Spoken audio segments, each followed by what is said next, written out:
Hola a todos y bienvenidos a otra video lección de PrepMed. En esta ocasión vamos a tocar dos temas de vasculitis, pero primero vamos a dividirlo en primera parte y segunda parte. Vamos a tocar diferentes temas, como es un tema bastante amplio, tenemos que dividirlo en estas dos partes, ya que tiene que tocarse la de pequeño, mediano y gran calibre. Entonces aquí ya ustedes van a ver cuáles vamos a tocar. Así que vamos a comenzar. Entonces, partiendo desde la definición, las vasculitis constituyen un grupo heterogéneo de afecciones morbosas caracterizadas por inflamación y necrosis en las paredes de los vasos sanguíneos. El cuadro histológico está constituido por un infiltrado inflamatorio parietal que puede estar constituido por linfocitos, granulocitos, neutrófilos y eosinófilos, monocitos, células gigantes y de derivación de macrófagos. Este infiltrado puede estar relacionado a una necrosis fibrinoide con una destrucción de la pared del vaso y fenómenos de leucocitoplasia o granulomas. La destrucción de la pared del vaso puede provocar aneurismas y perforaciones que resultan en lesiones hemorrágicas. En cambio, la lesión endotelial es responsable de la trombosis y daño tisular isquémico. El cuadro clínico varía según el tipo y la ubicación de los vasos afectados y de las manifestaciones asociadas. Los mecanismos patogénicos exactos que subyacen a estas enfermedades aún no se conocen completamente. Lo que tienen en común es la presencia de síntomas sistémicos como astenia, fiebre, mialgias, seguidos de una afectación orgánica directa. Los nombres de las enfermedades y las definiciones de vasculitis continúan evolucionando a medida que avanza la comprensión de la patogénesis. La Conferencia Internacional del Consenso de Chapel Hill ha clasificado o ha hecho una clasificación que es elaborada por el Colegio Americano de Reumatología en 1944. La distinción se basa principalmente en el calibre de los vasos involucrados, distinguiendo los pequeños, los medianos y los grandes. Entre los cambios se encuentra la granulomatosis eosinofílica con poliangelitis, en esta nomenclatura nueva, en lugar del síndrome de Churg-Strauss. También tenemos la granulomatosis con poliangelitis en lugar de granulomatosis de Werner, vasculitis por IgA en lugar de púrpura de Schoening-Henoch, vasculitis anti-C1Q como nombre alternativo para la vasculitis urticaria por hipocomplementemia. También el uso del término vasculitis crioglobulinémica como reemplazo del término vasculitis crioglobulinémica esencial. Además, el CHCC del 2012 adoptó el término de vasculitis asociada a anticuerpos anticitoplasma de neutrófilos para el grupo de 3 trastornos que incluyen características adicionales. A continuación, entonces se muestra una imagen que resume la afectación de los vasos de las distintas vasculitis y partiendo, por lo tanto, de la afectación únicamente de los capilares del caso de la vasculitis, posteriormente las vénulas y las arteriolas, en el caso de las vasculitis por complejos inmunes, y de las arterias de mediano calibre, en el caso del PAN, y de la enfermedad de Kawasaki, y para concluir con los vasos de gran calibre como la aorta, por Takayasu y arteritis de células gigantes. Es importante señalar, sin embargo, que las tres principales vasculitis, las asociadas a ANCA, pueden afectar los vasos de cualquier calibre. Entonces, con respecto ya a la patogénesis, son enfermedades con una posible patogenia inmunomediada, aunque los mecanismos patogénicos son muy heterogéneos y no completamente conocidos.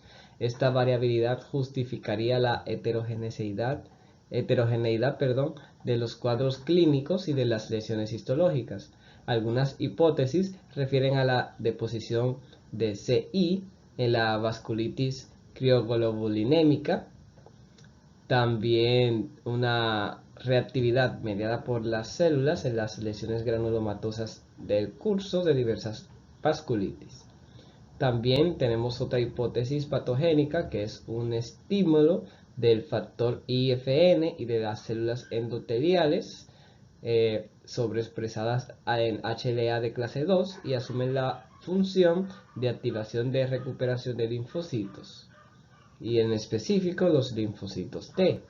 También autoanticuerpos contra enzimas lisosomales, como por ejemplo en Wegener, y toxicidad celular mediada por anticuerpos antinucleares en la enfermedad de Kawasaki.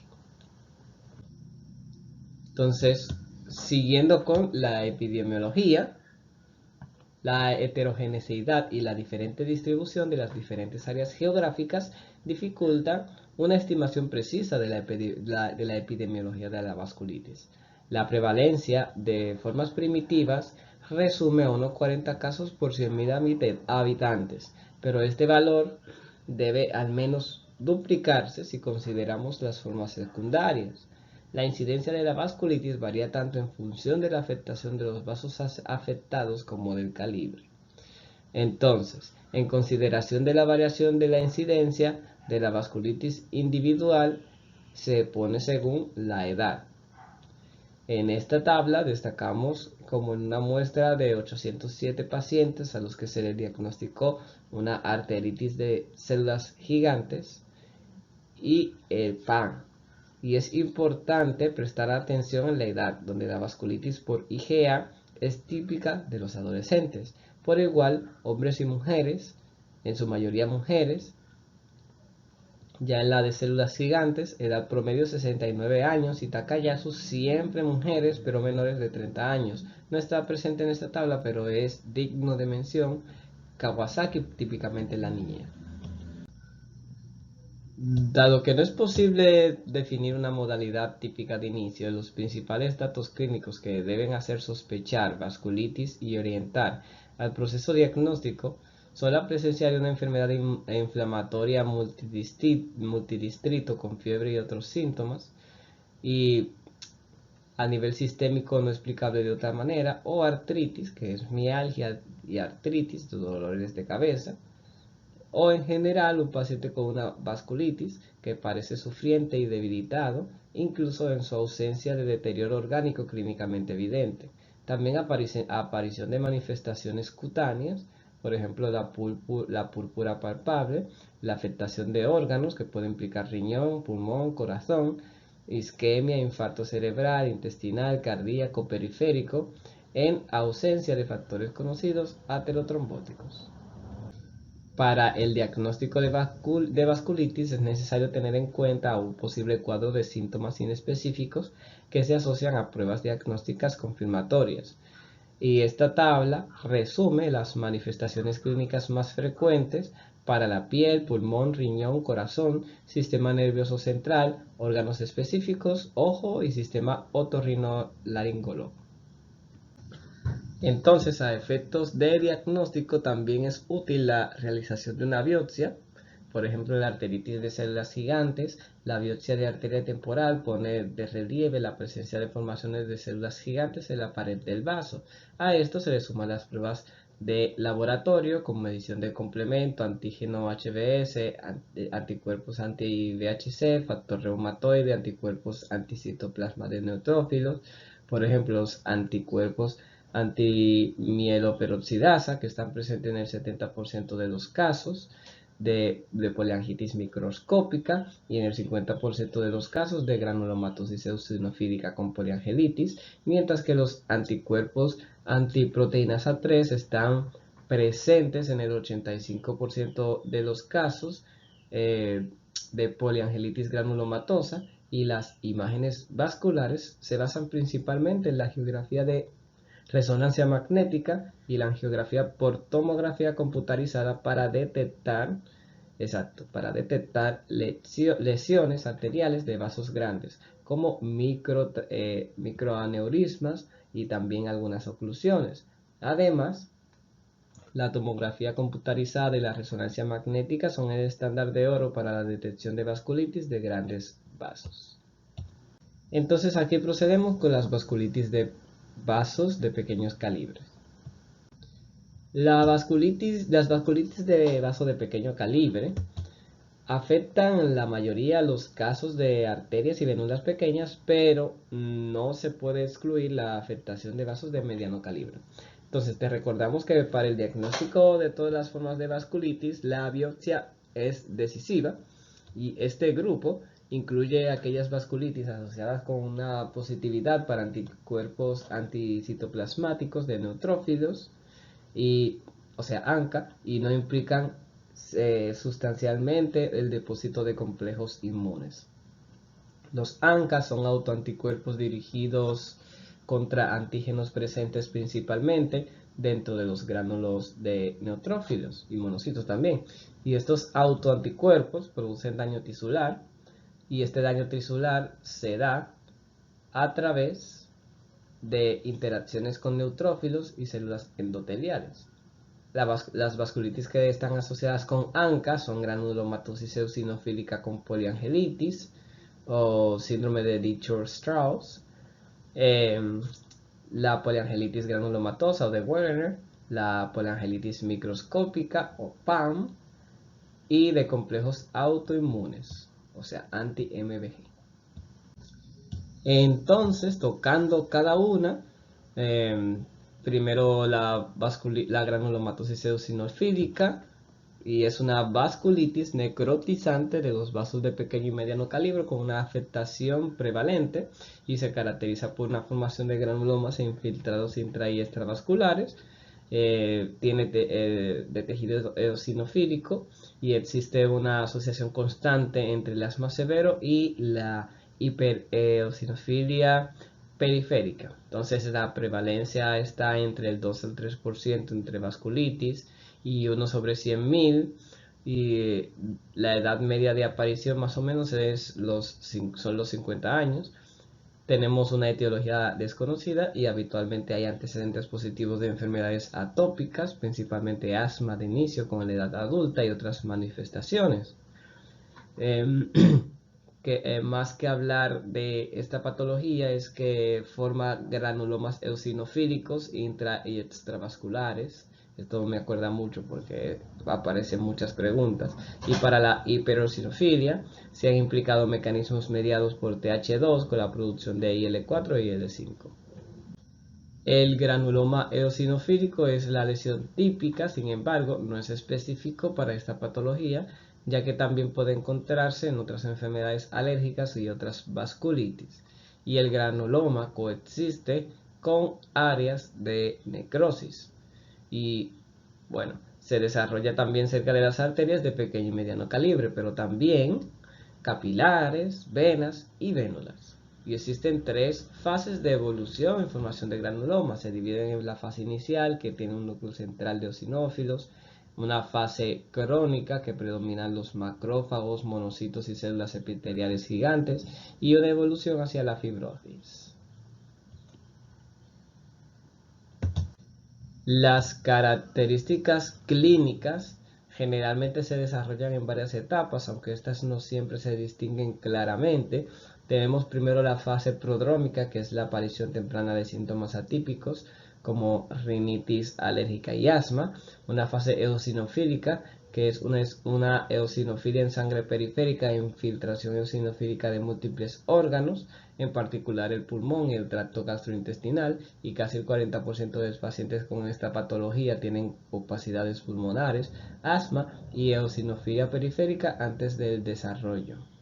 Hay una vasculitis sistémica que se da en la fase vasculítica y se da en los vasos de mediano y pequeño calibre. Suele ser también granulomatosis vascular y extravascular, y la fase vasculítica puede ser anunciada por síntomas y signos constitucionales inespecíficos, en particular la fiebre, pérdida de peso, malestar general y astenia. Entonces, aquí la principal característica es el asma y las enfermedades pulmonares. Se da en más del 90% de los pacientes. Y el asma suele preceder a la fase vasculítica entre 8 y 10 años. Por lo general, se sospecha de esta patología en pacientes con asma mal controlada que reciben las dosis moderadas de glucocorticoides inhalados. Y el tratamiento prolongado del asma con terapia con esteroides puede suprimir parcial o totalmente los signos clínicos habituales de esta enfermedad no tratada. Por lo tanto, es posible que no se manifieste hasta que se reduzcan o suspendan los glucocorticoides. Si se forman otros hallazgos pulmonares, en el 50-70% incluyen opacidades pulmonares, en las radiografías con eosinofilia, derrame pleural y módulos que rara vez son cavitarios. Las vías respiratorias superiores, rinitis alérgica y a veces complicada con poliposis nasal, exudado seroso, a veces purulento, otitis media, congestión nasal, y las vías respiratorias inferiores afectadas en el 70% de los casos con las siguientes posibles condiciones, como tos, disnea, síndrome de Loeffler, que son infiltrados fugaces intraalveolares y o intersticiales múltiples simétricos con distribución periférica en los campos medios apicales, teniendo hacia la confluencia, pero nunca hacia la colicuación. También hay una neumonía eosinofílica y el riñón tiene una micro y macrohematuria. También tiene una insuficiencia renal aguda que puede volverse crónica. En la piel hay maculopápulas que se asemejan a un eritema multiforme y púrpura palpable. Entonces, los criterios de clasificación, en el 2022, el Colegio Americano de Reumatólogos, en colaboración con la Asociación Europea, ha elaborado los nuevos criterios de clasificación de las vasculitis ANCA asociadas. Y los criterios de clasificación, en primer lugar, no están indicados para el diagnóstico, sino para la subdivisión de la vasculitis que son ya diagnosticadas. Esta indicación se aplica a todas las vasculitis, ya que el diagnóstico es puramente clínico. Una consideración fundamental también se refiere a la exclusión de otros diagnósticos que puedan simular una vasculitis. Los criterios clínicos se refieren a la presencia de patologías respiratorias obstructivas, poliposis nasal, mononeuritis múltiple. Estos están asociados con criterios de laboratorio y de biopsia como hiperosinofilia, inflamación extravascular, hematuria y la posibilidad de CANCA, que no son típicas en esta patología.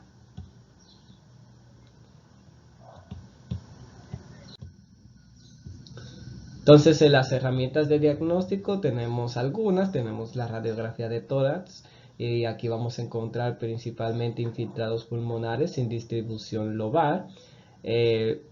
Pueden ser simétricos con una distribución periférica y presentar afectación nodular bilateral sin cavitaciones. En la tomografía computarizada de tórax, el patrón principal es de vidrio esmerilado, que puede asociarse a engrosamientos pulmonares periféricos ocasionales. También se pueden observar micronódulos. También dilatación bronquial y en ocasiones derrame pleural. En los senos paranasales tenemos un engrosamiento de los senos y la mucosa nasal, poliposis nasal, ausencia de erosiones óseas y de la resonancia magnética cardíaca. También tenemos pruebas de función pulmonar como la espirometría, que puede indicar una disminución de volúmenes, como por ejemplo la capacidad vital total o la capacidad vital forzada. Además, las anomalías de difusión de gas pueden manifestarse por una desaturación periférica en reposo o con esfuerzo. También está el lavado broncoalveolar, que generalmente se realiza en pacientes con infiltrados intersticiales en radiografías para evaluar la eosinofilia, la infección, la hemorragia o una posible malignidad de las lesiones. Y en la biopsia se confirma mediante es el estándar y no siempre es posible hacerla. El sitio de la biopsia se selecciona entre las opciones menos invasivas, como piel, riñón o algún nervio, y en la periférica, o sea, la glándula lacrimal también. Tiene más probabilidades de producir la biopsia, o sea, la biopsia tiene más probabilidades de producir el diagnóstico y la elección de la biopsia depende del sitio más afectado a lo invasivo de la maniobra en sí. La citología nasal muestra eosinofilia en el 60% de los pacientes con rinosinusitis crónica debido a esta patología y puede ser de apoyo pero no diagnóstico.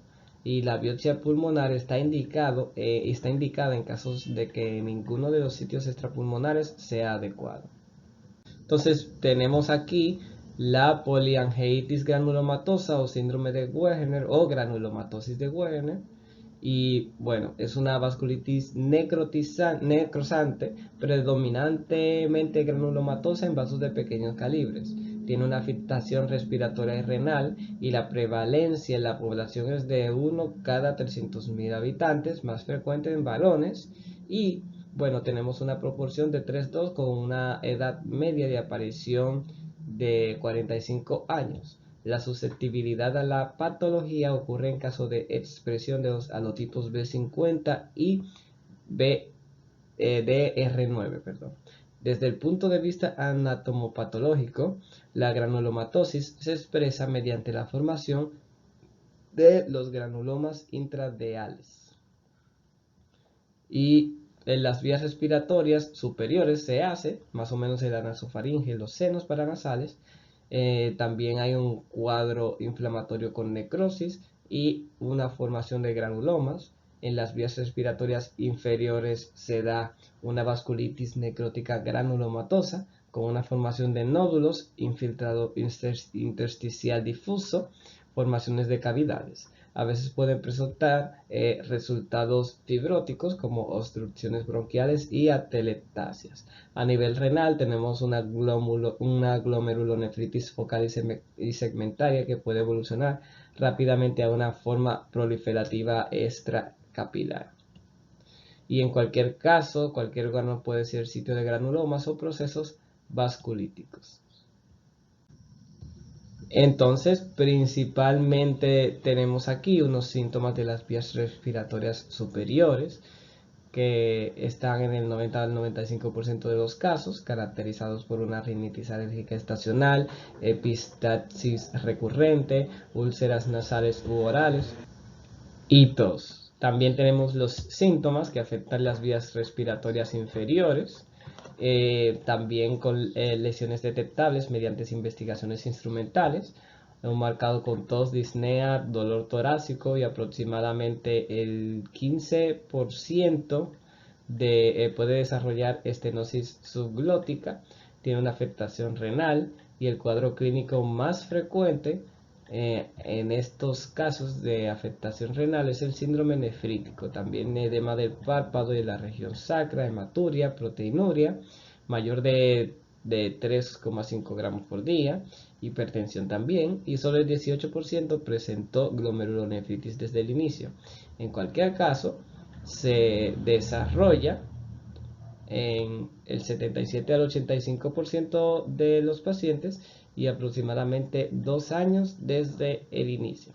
Y en el 72% de los casos se trata de una glomerulonefritis proliferativa extracapilar. Más raramente, en el 19%, encontramos un cuadro de vasculitis intersticial. Entonces, las manifestaciones musculoesqueléticas en el 32% de los casos al inicio, en el resto durante el curso clínico, y pasamos a una monoartritis, a la artritis oligopoliarticular, a veces con algunos síntomas de artritis reumatoide similares. Clínicamente puede ocurrir la llamada nariz sencilla de montar, mientras que la afectación de los senos nasales y ocular se presenta radiológicamente con una infiltración del seno maxilar y la destrucción del piso orbital. El patrón pulmonar más frecuente encontrado en investigaciones instrumentales se refiere a la presencia de múltiples infiltrados pulmonares con fenómenos dislépticos. Y ya con respecto al diagnóstico, tenemos una sospecha, ¿verdad?, de la poliangeitis granulomatosa con todos los trastornos multisistémicos que están relacionados con riñón, con los pulmones y los senos paranasales. El gold standard es el diagnóstico histológico realizado posiblemente en el tejido pulmonar y este muestra una vasculitis necrotizante y los granulomas que no siempre son detectables. También se realiza desde la mucosa y las vías respiratorias superiores. En el laboratorio tenemos un aumento de los índices de inflamación, leucocitosis, factor reumatoide positivo en el 30-40% de los casos, además de estas pruebas de función renal que suelen empeorar con proteinuria asociada. Y instrumentales, tenemos la radiografía de tórax y la tomografía resonancia magnética de los senos paranasales, que causan erosiones a nivel de la pared sinusal y de los tejidos cartilaginosos.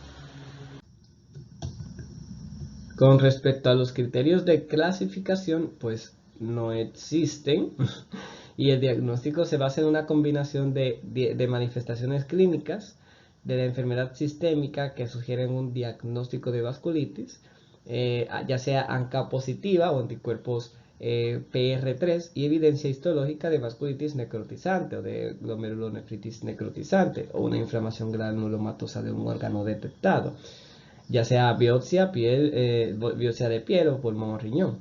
Entonces los siguientes criterios de clasificación por la ACR-EULAR en el 2022 son útiles, pero no en el diagnóstico de las vasculitis. Por lo tanto, se utiliza para clasificar a los pacientes diagnosticados con vasculitis ya realizada. Se añaden criterios clínicos de laboratorio, una puntuación mayor o igual a 5 constituye más o menos clasificar más o menos para este tipo de vasculitis. El diagnóstico diferencial es sencillo cuando la GPA presenta la tríada clásica de afectación de las vías respiratorias superiores e inferiores y el riñón, cuadro histológico de laboratorio de vasculitis o granulomas en necrosis, en el laboratorio encontrando ANCA. Incluso estas condiciones es necesario realizar un diagnóstico diferencial con otras patologías y estos pueden ser la poliangielitis granulomatosa eosinofílica o la vasculitis por anticuerpos anti-MBG, tumores, enfermedades granulomatosas infecciosas y no infecciosas, granulomatosis linfomatoide y bueno, se vuelve más difícil en las primeras etapas cuando el proceso se limita a riñón o a pulmón.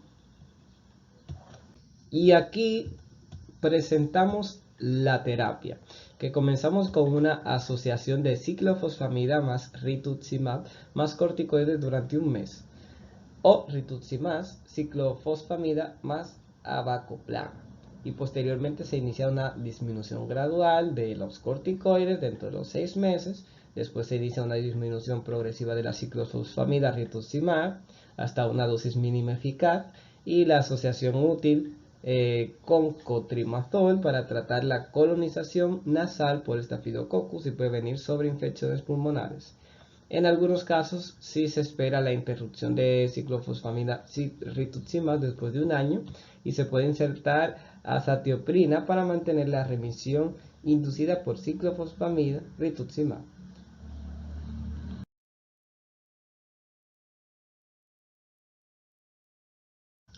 Entonces vamos ahora con la PAM, que es la poliangiitis microscópica.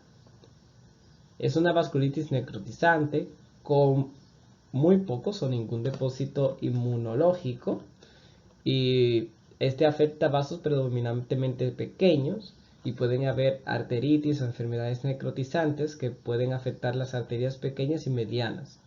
La glomerulonefritis no es muy común, no hay inflamación granulomatosa y es una variante microscópica de la PAN y esta afecta a los capilares y las vénulas sin formación de aneurismas. La edad media de aparición más o menos es los 65 años. Entonces, además de los clásicos síntomas constitucionales, tenemos una artromialgia en el 70% de los casos, también signo de compromiso renal como el PAN con glomerulonefritis.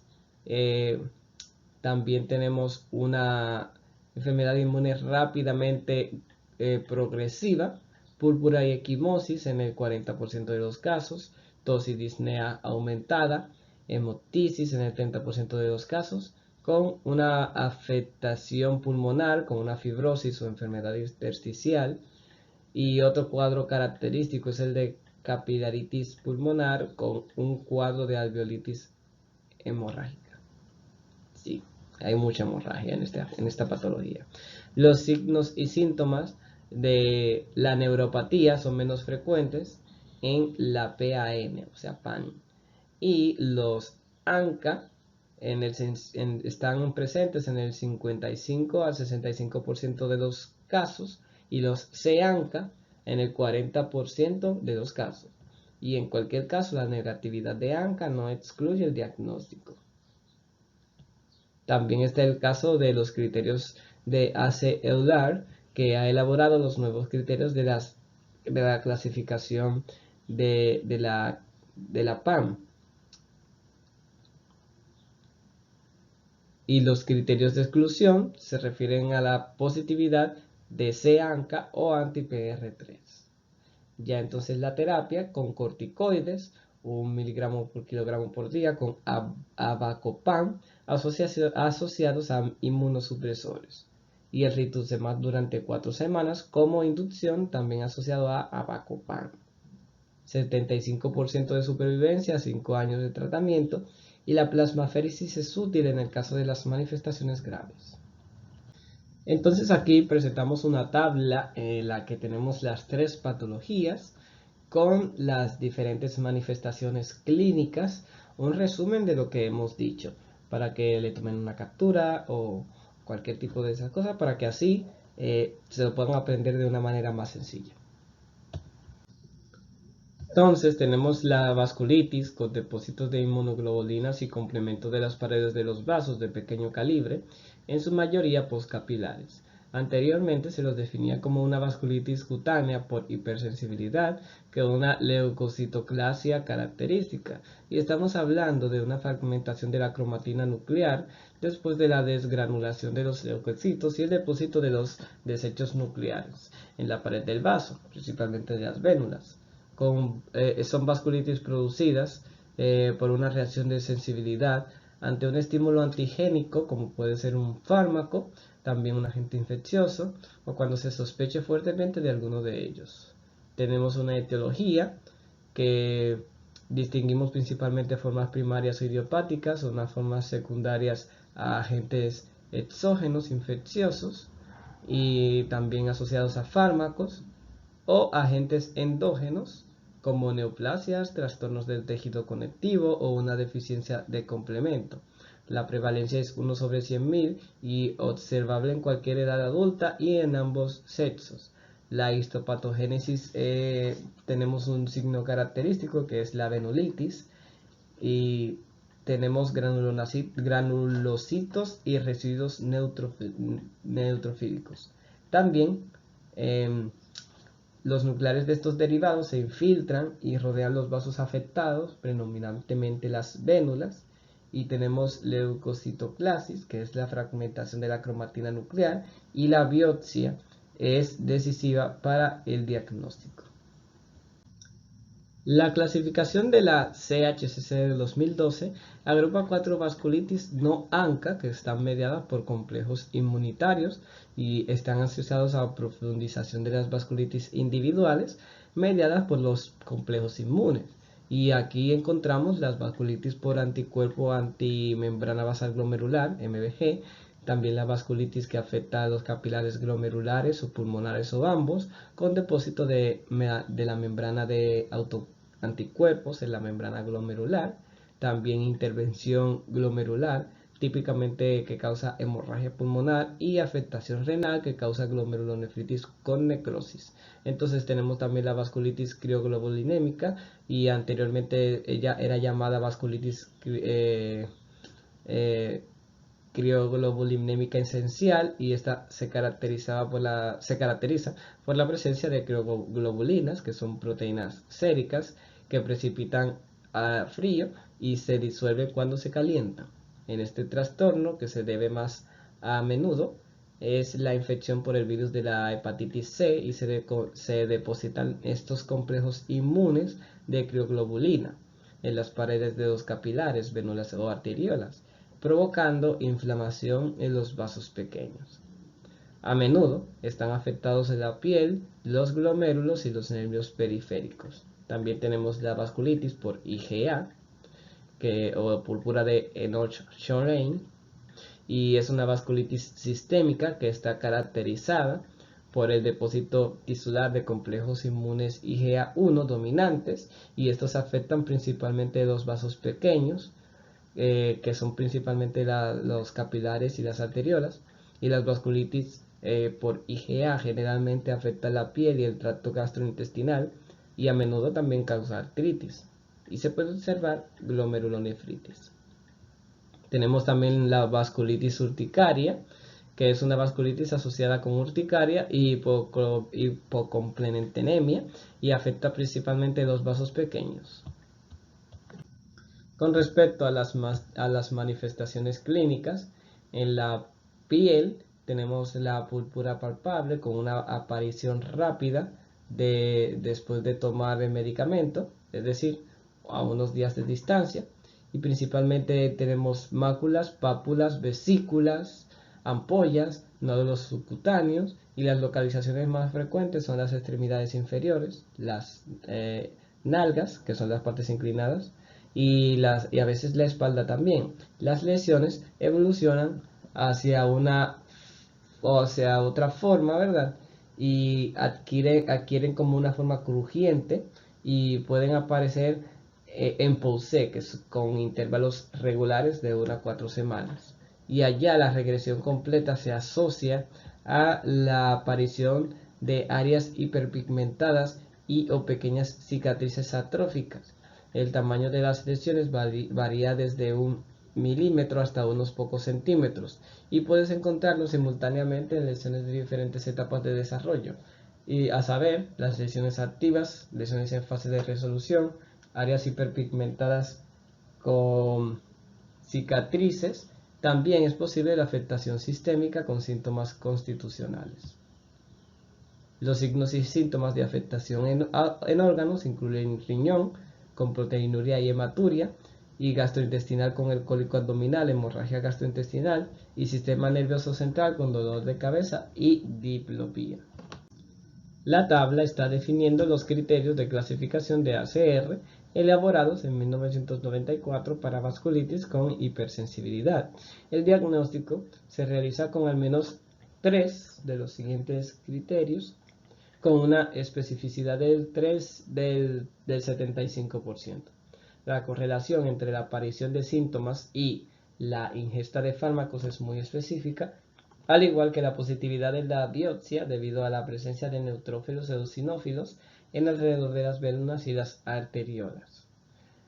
Entonces, la terapia ya implica la suspensión de cualquier tratamiento farmacológico, y en las formas cutáneas aisladas no se puede adoptar ninguna terapia si existe una tendencia a la resolución espontánea.